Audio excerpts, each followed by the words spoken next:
Hello everyone, let's get into the video. Christian Horner's interview sends a message to George Russell to take care of his own team instead of others. Let's talk about that now. Moving from the green side to the blue side of the force, we have Christian Horner giving a very cool interview to Planet F1. I recommend you read the entire interview, take a look. And there are some points, of course, that we will discuss here. For example, Christian Horner highlighted the difficulties Red Bull faced both on and off the track during the 2024 season and said the team stayed united. He also emphasized the importance of focus and resilience, expressing optimism about Red Bull's future. What's the catch here? If there's one thing Red Bull hasn't been since the start of the year, it's united, even after they called a truce. Christian Horner and Helmut Marko called a truce in their fight. And Helmut Marko himself said in an interview that they decided to raise the white flag for now to resolve Verstappen's title issue, which he ended up winning at the end of the season. But Red Bull wasn't the only one. Red Bull didn't sustain the constructors' title. Red Bull is fragmented. It is cracked.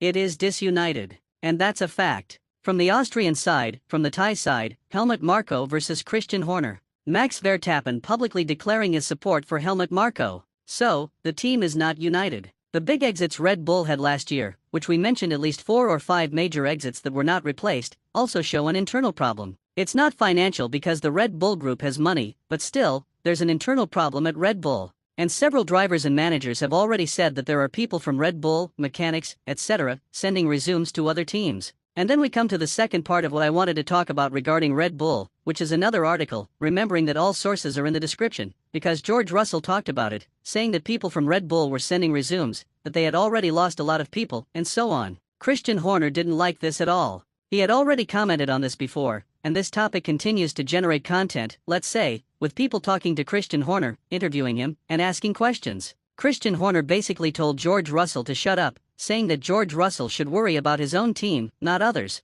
That's more or less what he was saying. He said they have people being hired, everything is going well, that Red Bull is not in the crisis that others are talking about. In the previous interview I mentioned, he even talked about the Honda engine and the Red Bull engine, saying that the Red Bull engine is already in the final stages of preparation. So, in theory, Red Bull would be moving forward nicely, without any major problems. The trouble is that George Russell, from the middle to the end of the year, started getting involved in a lot of things. He said this about Red Bull, which prompted Christian Horner to tell him to shut up. He got involved with Verstappen, who was also not happy about it, and he also clashed with the FIA president. I won't say whether he's right or wrong, I believe he was right in the FIA issue, but in the other two, well, he has the freedom to say whatever he wants. I don't think it's absurd for him to criticize Verstappen or Horner, just as I don't think it's absurd for Horner and Verstappen to defend themselves. What I mean is, George Russell decided to start talking, and he started hitting a lot of people. In the end, people are responding, and that creates this atmosphere in Formula One. One very interesting detail about what we talked about regarding Aston Martin, remember when there was the change, with Mike Crack leaving the leadership of the team?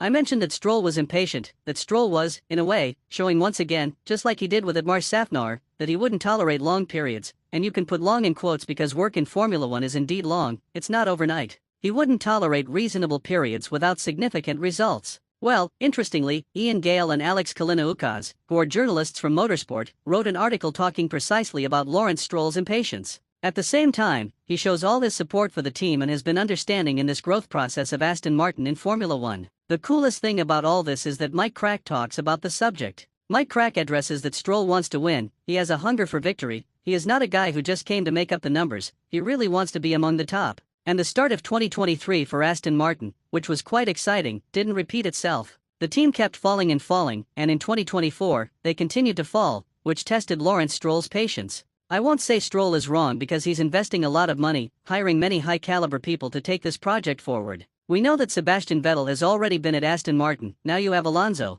and it's all part of a project to bring Aston Martin to the top of Formula One, especially with the most modern facilities in the category also being created and built by Aston Martin. All of this, I understand his point that he's investing a lot of money, and he wants a return on this investment. On the other hand, Mike Crack himself says that the competitiveness is very high, with many teams running closely together, making it difficult to necessarily achieve more significant results because so many teams are taking points away from you. So, it's unlikely that there will be a dominant team in 2025. It's more likely that several teams will take points from each other, thus reducing the total points they can score throughout the championship compared to other years. But with Lawrence Stroll's view of no results in 2 or 3 years, you're out, or not necessarily out, but you leave the position. What I think is important to remember is that Formula One is built on medium and long-term projects. You see that Williams, Audi, and even Cadillac are working with projections for 2030 onwards, aiming to achieve more expressive results. Aston Martin has indeed been investing for some time, and the next regulation in 2026 could be a big leap in quality for them.